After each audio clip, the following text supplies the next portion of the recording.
Olá, vamos começar a trabalhar nossa terceira competência, nossa terceira semana da disciplina História da Educação Brasileira.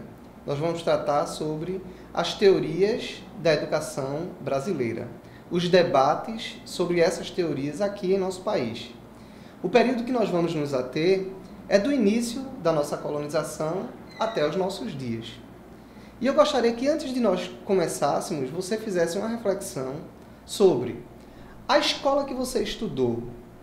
É a mesma escola, tem os mesmos comportamentos, os professores e os estudantes, das escolas de hoje em dia?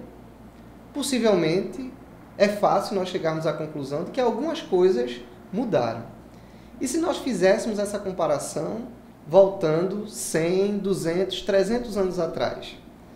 Seria muito mais fácil identificarmos que, de todo esse período de tempo até os nossos dias, há uma modificação, um processo de mudança na forma de se ensinar e nos mecanismos que são utilizados para se aprender. É mais ou menos sobre isso que nós vamos tratar nessa semana.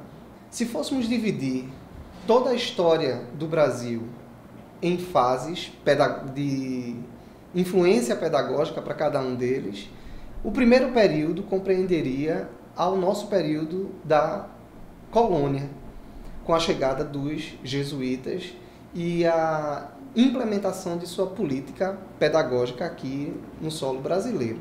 O público-alvo eram os índios e seus filhos, principalmente as crianças. Era uma forma da cultura europeia adentrar dentro do mundo do índio, mas também havia a educação para portugueses e seus filhos e as relações dos diversos grupos que ocuparam aqui o Brasil. A educação e os espaços eram muito mais simples e rudimentares do que os dias de hoje. Então, o formato de educação era uma educação tradicional. O ato de decorar e de memorizar eram de extrema importância nesse período. E a gente vai ver durante a nossa disciplina como as teorias educacionais e pedagógicas vêm desenvolvendo novos mecanismos para que a condição do professor e do estudante seja mais fácil e consiga produzir muito mais frutos. A educação jesuíta desse período tradicional tinha uma função política, tinha uma função cultural, que era a transmissão de todo um aparato cultural europeu para a população brasileira. O segundo momento que nós indicamos de teorias pedagógicas aqui no Brasil compreende-se a chegada das medidas de Pombal aqui no Brasil até os anos 30 do século XX, que vai compreender mais ou menos ao final do período colonial, o período imperial e o início da República. Facilmente a gente percebe que há uma série de mudanças entre a forma de se ver a escola desse período e o primeiro que a gente viu da educação jesuíta.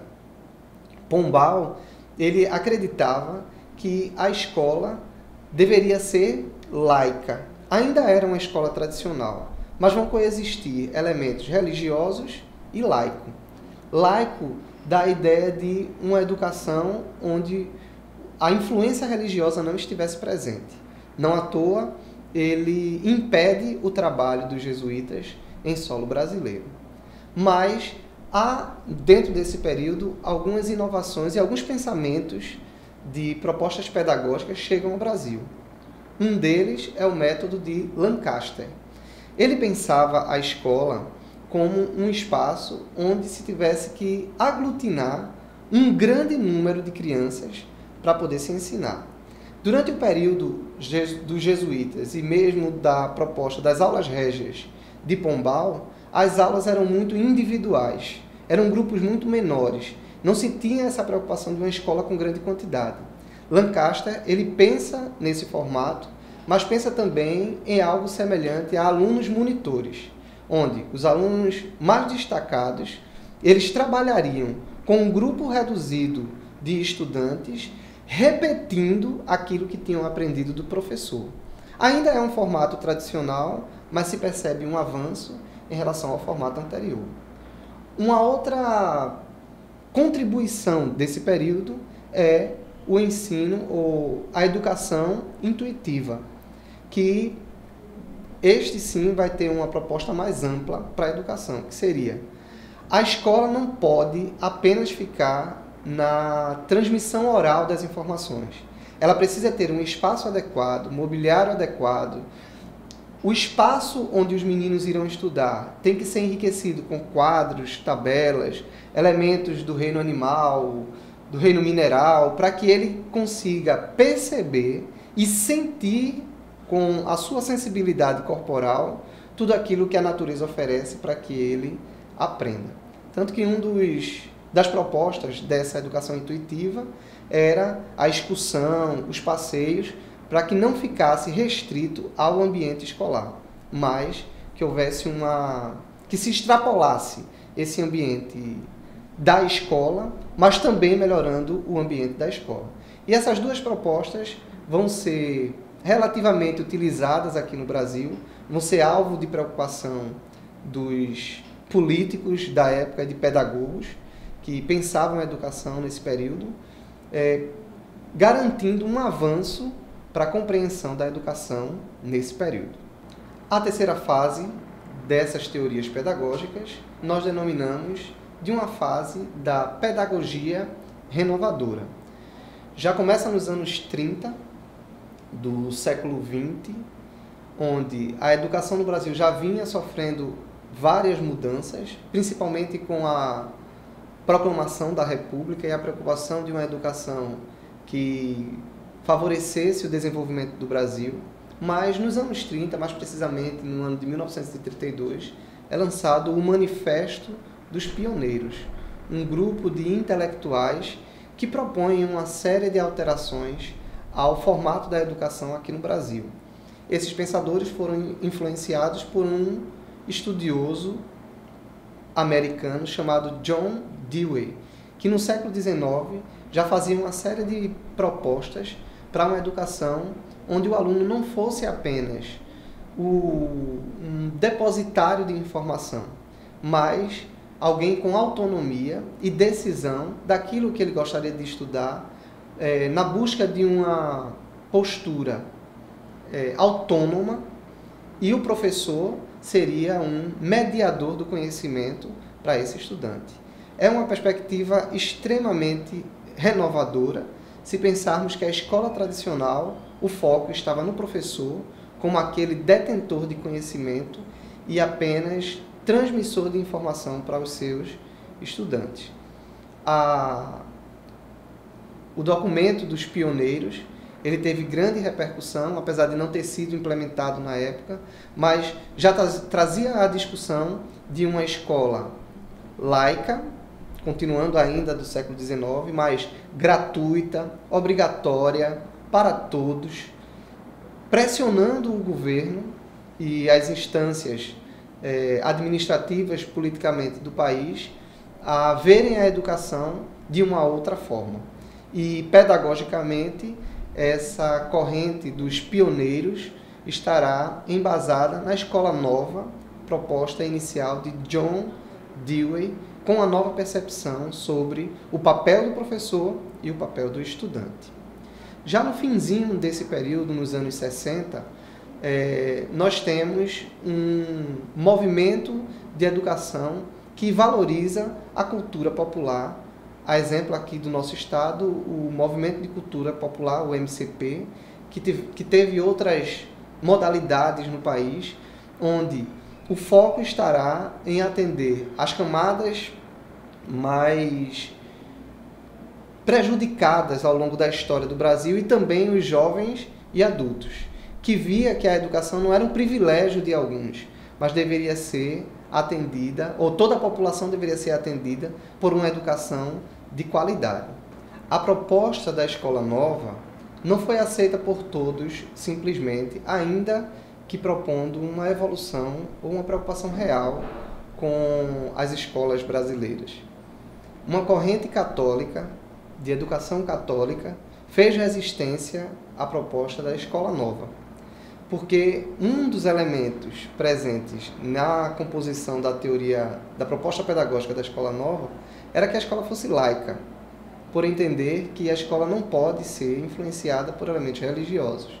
E as correntes que tratavam da educação dentro da Igreja Católica não acataram essa proposta com tranquilidade. Houve diversos embates e, politicamente também, o governo teve que fazer concessões e negociações entre aquilo que era proposto pelo projeto dos pioneiros da educação e todas as outras alas que estavam preocupadas e interessadas na educação do Brasil desse período. A última fase compreende-se aos anos de 1969 até os nossos dias. Mais precisamente, mais próximo a esse período de 1969, quando o Brasil já estará vivendo a ditadura militar, há uma forte intenção da educação ser usada como um elemento para atender às demandas do mundo capitalista.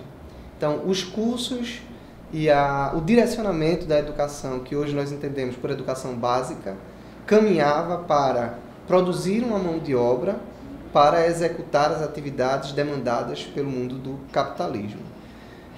É o que efetivamente vai ser executado enquanto política, mas as diversas correntes pedagógicas desse período vão permanecer em luta, buscando uma escola que estivesse preocupada com a inteireza do aluno e não apenas um aspecto que fosse o aspecto profissional.